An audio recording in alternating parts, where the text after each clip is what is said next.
This tutorial is going to show you how to build this 32 by 32 slime farm. It uses 4 slime chunks in a square, which can be a little bit hard to find, but if you can, it's definitely worth exploiting. It has a total of 27 spawning platforms and can produce some pretty impressive drop rates. So without further ado, let's get started. So step 1 is to find 4 slime chunks that are in a square together.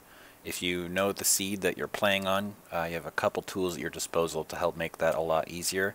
There's a couple different programs that you can use and download, or my favorite is a website, Mineatlas.com. I'll be sure to include a link to that in the description. Basically what that does is it just generates a map of your Minecraft world, and it shows you slime chunks and villages and strongholds and all kinds of other cool stuff. Definitely worth checking out. I'll be sure to include a link to that in the description. So I've used Mineatlas to find 4 slime chunks in a square here, and then I've marked the edges with these slime blocks. So once you've found your slime chunks, you're going to want to go to each corner and dig a hole down to a Y coordinate of 39. Obviously, if you're in survival, it's a terrible idea to dig straight down, but I'm a creative, so why not? And I find that it's easiest to dig down to 39 at each corner before you start the actual excavation. It's just easier that way to know where the edges are. You can always press F3 and look at your chunk coordinates to know where you are, but I tend to be really bad at actually paying attention to what that says, so it's easier for me just to do it this way. Alright, so at this point I've gone to each corner of the slime chunks and I've dug down to a Y coordinate of 39. So once you've done that, basically you just start hollowing it out. And then once you're done hollowing it out, this is what you have. Make sure to place torches down so you don't get hostile mob spawns while you're digging. And also you're going to want to make it a full 3 blocks tall so that the biggest size slimes can still spawn in here. And then pick a corner, any corner, and then you're going to want to leave this floor intact. This is going to be your first spawning platform. So then you dig down 1, 2, 3, 4 blocks, and then start doing it again. Again, it's easier if you mark the corners from the first platform.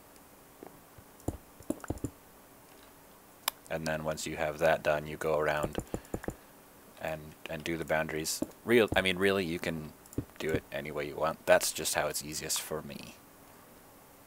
Alright, so here we have floor number 1 and floor number 2 all dug out and lit up. You're going to want to do this all the way down to about a Y coordinate of 10. So you have quite a big project ahead of you if you're in survival. It's a pretty big project, actually. Alright, so once you reach a Y coordinate of 11, you can stop digging. This will be your bottom floor.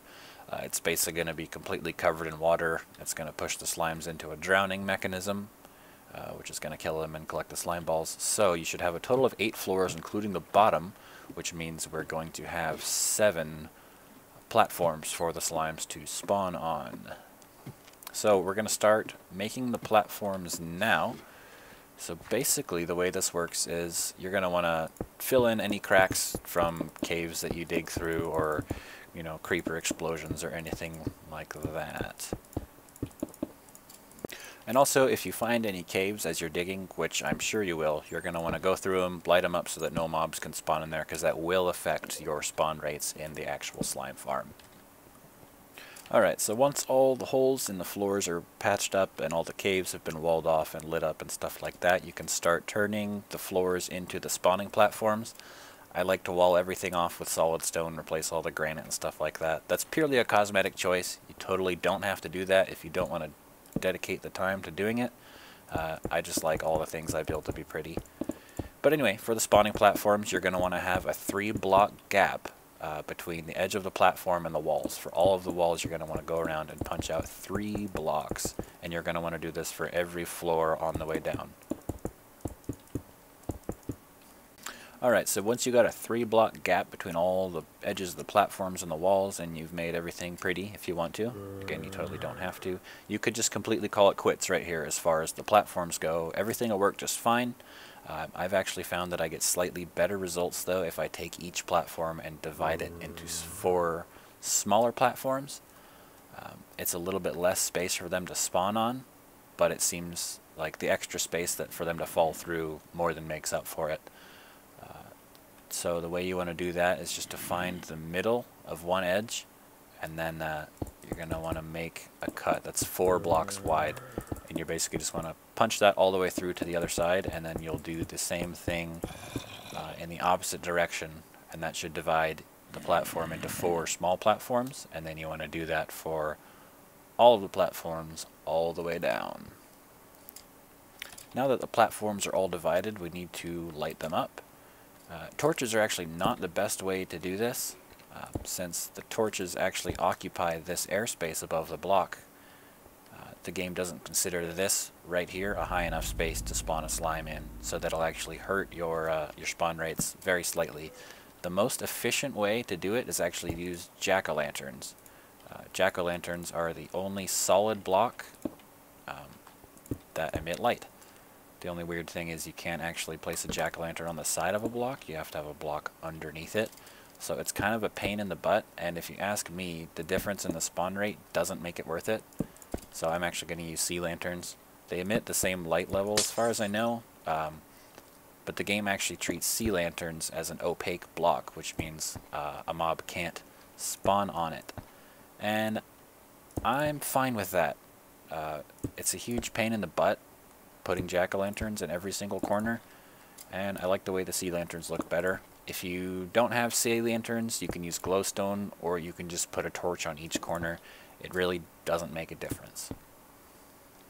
And then also, in addition to the corners of each platform, you're going to want to find the middle of each edge and put a light there also, otherwise it'll be dark enough in the middle for mobs that aren't slimes to spawn, because slimes will spawn at any light level, whereas the other hostile mobs only spawn in darkness. As you can see, if I stand right here in the middle of the platform, the light level is 10, and hostile mobs will spawn at 7 or below. Once all your light sources are in place, you're going to want to go through and remove all of the torches from the platforms, because they're going to prevent the slimes from spawning as efficiently as possible. So now, at this point, we can start work on the bottom floor. You need to pick a wall where you're going to put your crusher. I'm going to put mine on that far wall there. So we're going to start over here with our water funneling system. So you're going to want to cover this back wall basically in water sources completely.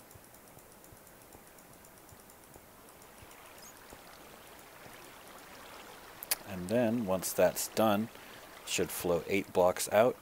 And so then we're going to take the whole floor down a level right where this water stops.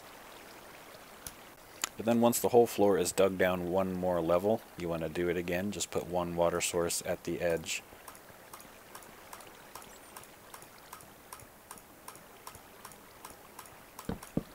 Oh, switch to a torch there.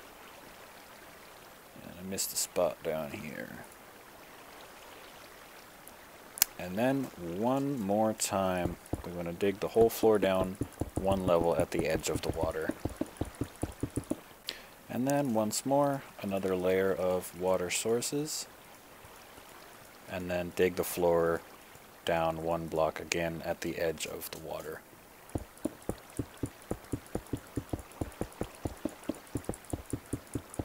So now we got to start doing things a little differently, because not only do we want to funnel slimes to this side of the room, but we also want to get them in the middle of the room as well. So we are going to place more water sources, but now we're going to do it along each wall. And that's going to start funneling them into the middle. And so then what we want to do is dig down at the edge of these water sources. Like this here. And then dig all this down 1 block. So once the floor is dug down 1 block, I find this is probably a good time to mark where the drowning machine is going to go. It's going to go right in the middle of the back wall. It's 4 blocks wide and only 3 blocks tall. So right now we'll just have this hole here as a placeholder. We'll build the drowner once the water's in place. So this is where things actually start to get a little bit funky with the water sources. So in the middle of this little wall section here, you're going to want to place 2 stone blocks like that and put a water source on top of each one. And then along the edge here, you're going to want to fill this in with water sources along the edge and do the same thing on the other side. So this is basically going to make it so whenever a slime falls in there, it's going to push him down. There's 2 places that they can get stuck at this point. You'll see it makes these little weird spots where they can get stuck and not get pushed. So what I do is put a block there and put a source on top of it.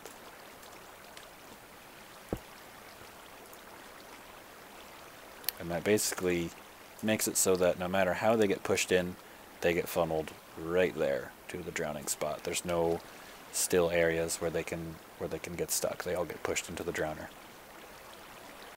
So as for the actual drowning mechanism itself, it's not my design. It's actually made by a guy called Jioge, and I'm actually going to include a link to his channel and his video in the description. I'm actually not even going to show you guys how to build it in my video. Sorry, I don't want to take credit for his design, and I don't want to steal any views from him or anything. He does a really great video, and so I'll include a link to that in the description. And I'm going to build it off camera, and then I will catch up with you when that is all done. Alright, so now we've got our slime drowning contraption in place. So the next step is to get to work on the comparator-driven dropper elevators, which is much simpler than it sounds, I promise. So you're going to want to basically clear out this little area. This gap here is going to have not droppers, but hoppers. Hoppers which connect to droppers. So you're going to put an upward facing dropper in each one of these little cubbies that we've made. And then put a hopper running into each one of those, and another hopper running into each one of those, so that this whole bottom floor is completely covered in hoppers, all of them connected to a dropper. And then the next step, I guess, is actually going to be to build the observation room. So what I like to do for that is I like to make the ceiling of the drowning contraption out of glass, and that way as you're standing in the observation room you can actually walk out above where the slimes are drowning and watch them die. Is that weird? Nah. Anyway, so we're going to want to dig out a little observation room here. It doesn't need to be big at all, just big enough to stand in, maybe place another portal in if you're going to do this in survival.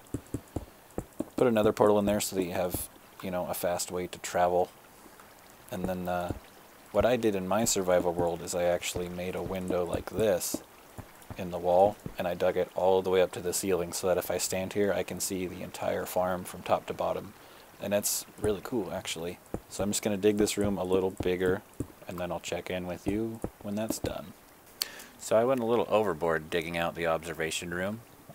You totally don't have to make yours this big, but if you want to, it's totally awesome. Anyway, back to the redstone part of things. You're just going to want to bring these, just place droppers all the way up on both sides. And then on top of that, we are going to place chests for the slime balls to collect in. Whoops. There we go. Chest 1. Chest 2. And so now we got to punch out a hole so that we can get down there and start working on the redstone. Just going to dig it down just to the bottom of the droppers, I guess. Alright, so you definitely don't have to dig the hole this big, but, I figured it'd be better to have too much room than not enough. So, as far as the redstone goes, it's pretty simple. You just need a comparator coming out of the bottom dropper. What a comparator does is that it emits a redstone signal when it's attached to a block with an inventory. As long as there is, blocks in there, it will emit a redstone signal. So then we're going to run that directly into a repeater, and the repeater is just going to amplify that signal and make it full strength. And then, from there, we're going to make a comparator clock. So we run the signal from the repeater out into the side of the comparator. So now, if there's blocks in here, it's just going to cycle like that. So now we can use that pulse to power all of these droppers going up like that. So I'm using half slabs on the top half of the block. It's important it's on the top half because then it doesn't cut off redstone signals like it would if you used a solid block. And then just put redstone going up in a zigzag like that. So now this side is pretty much done. So we'll test it out here. We'll go ahead and put 14 slime balls in this bottom dropper. Oh, whoops. You also need to put a redstone right there to power that dropper. Put 14 slime balls in the dropper. They move all the way up. Look at 14 right there in the top. So then basically we just duplicate that on the other side. Go comparator, repeater. Repeater comes around like that. Then we zigzag on the top half of the slab. And then put redstone on each one. And then just to be sure that works, just grab a block. We'll use wet sponge, why not? Yep, that's working. So that is pretty much it for the redstone. And when you're sealing this hole up, it's important to note that you're going to have to fill in this block here with another top half of a slab, because if you put in a full block, it'll cut off this redstone here, and the elevator will be broken. So you use the top half of the slab there, and also there, and then you can just fill in the rest like normal. And so yeah, that's pretty much it. If you're in survival, you just AFK here, you'll come back, and you'll have more slime balls than you'll ever know what to do with. They drown in there, the slime balls come up in the chests. Oops, there's still a sponge in there from testing, but yeah. You know, if you leave this overnight, you'll come back in the morning with more slime balls than you could ever use, probably. Anyway, that's pretty much it. If this tutorial has been helpful for you, feel free to give it a like, leave me a comment, give me a subscription or something. I'd love to make more videos like this for you in the future. If you have any comments or questions or anything, feel free to leave them in the comments below. I'll get back to you. And that's pretty much it. I hope you enjoyed the video, guys. Thanks for tuning in.